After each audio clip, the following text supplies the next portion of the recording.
The first thing you see is your two siblings squirming next to you in a darkened underground burrow. Welcome to life as nature's toughest customer. Your eyes aren't even fully open yet, but you've already won the genetic lottery. Most baby animals get cuddled, protected, and kept safe from the dangerous world outside. Not you.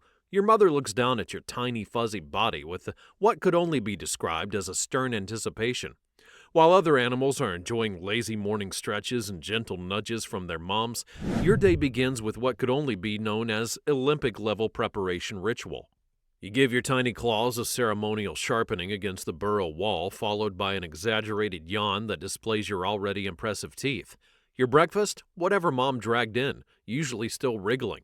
No cute little mashed-up berries or pre-chewed worms for you. You're downing live insects like their breakfast cereal, sometimes pausing mid-crunch to savor the peculiar tang of an especially juicy beetle.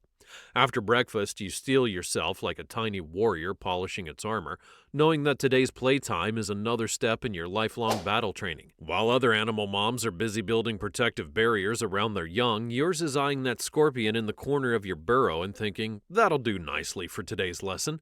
Your mother doesn't believe in participation trophies or safe spaces. Her parenting philosophy is simple. What doesn't kill you makes you stronger, and in the honey badger world almost nothing can kill you, and that's awesome, but first you need to learn why.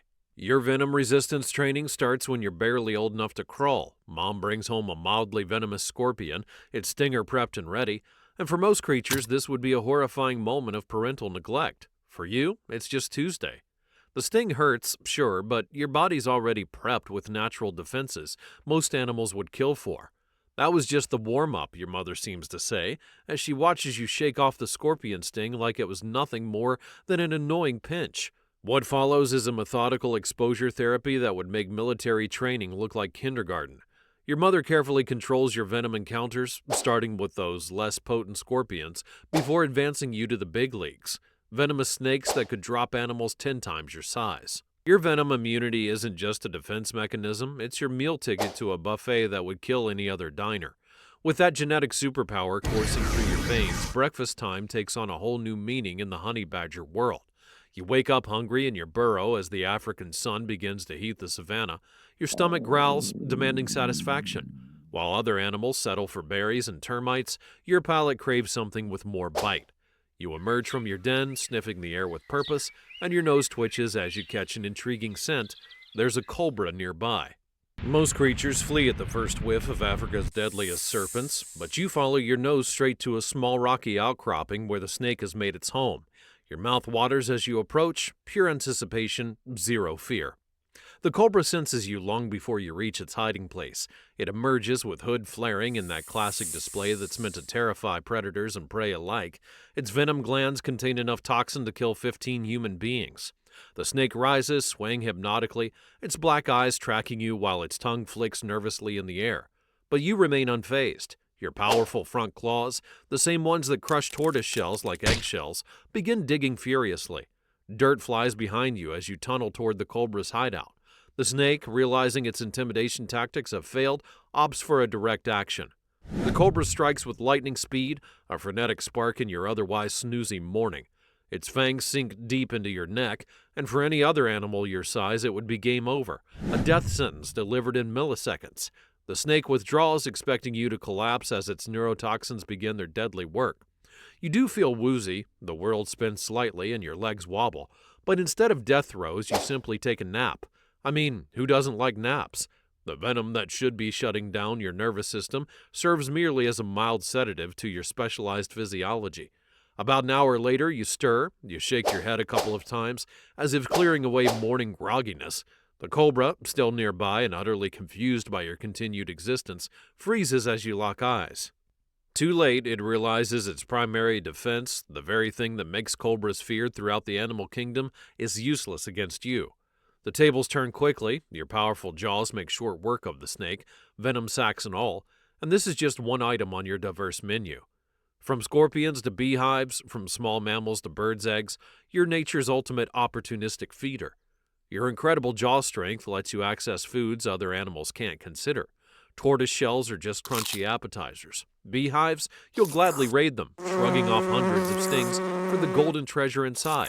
Your versatile diet and fearless approach to hunting are survival advantages as important as your venom resistance.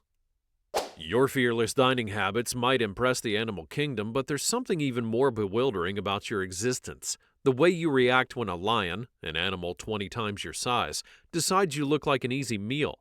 Most creatures weighing under 20 pounds would sprint away at the first whiff of a predator, but you stand your ground like a tiny tank with an attitude problem. A massive lion spots you waddling across the savannah, its golden eyes locking onto your small frame. The 400-pound apex predator licks its chops, anticipating an easy snack, and in the Predator-Prey Handbook, this is where you're supposed to flee in terror. But something crucial is missing from your honey badger brain. The fear circuit that tells other animals to run simply doesn't activate in your head. The lion charges, expecting you to scatter like any sensible small mammal. Instead, you face the incoming freight train of muscles and claws with annoyed indifference. This unexpected response momentarily confuses the predator, but it recovers quickly and pounces. Its massive jaws clamp around your neck, a killing move that would instantly end most animal stories. But you're not most animals. Your skin is nature's own Kevlar vest, up to 8 millimeters thick in places. This armored hide absorbs punishment that would tear through other creatures. Even more remarkable is how loose it fits around your body, like you're wearing a coat several sizes too big. When the lion thinks it has you in a death grip, you perform your signature move. You twist and wriggle inside your baggy skin, essentially turning around within the predator's grasp until you're facing your attacker while still in its jaws. This biological straitjacket escape would make Houdini jealous. As the lion maintains its grip, you deploy your chemical weapon, a foul secretion from your anal glands that makes a skunk spray seem like designer perfume. The putrid cocktail fills the air, assaulting the lion's sensitive nose with an unbearable stench.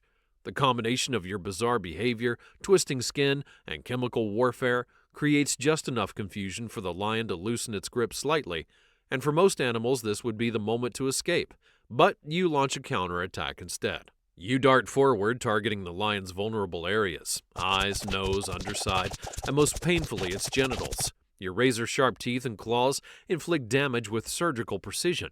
The lion, unprepared for this resistance from a potential snack, backs away in confusion and pain. The predator-prey relationship has been completely inverted. This isn't a fluke. Your reputation among the savanna's top predators is legendary. Honey badgers regularly survive attacks from pythons, lions, and leopards, turning the tables and sending these larger predators running. Your fearless charges confuse animals who expect small creatures to flee, not fight. As the sun sets on the savannah, you curl up in your burrow, brain still buzzing from the day's adventures. Your remarkable intelligence isn't just for show. Those problem-solving skills have gotten you out of countless tight spots that would have ended other animals.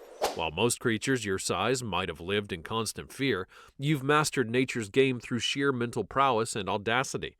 7 to 8 years may not sound like much of a lifespan, but you pack more living into those years than animals twice your age. Your fearlessness isn't just a personality trait, it's your evolutionary superpower.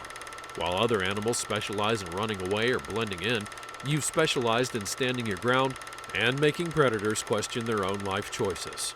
As you drift off to sleep, there's a certain satisfaction in knowing that tomorrow will bring new challenges for you to outsmart.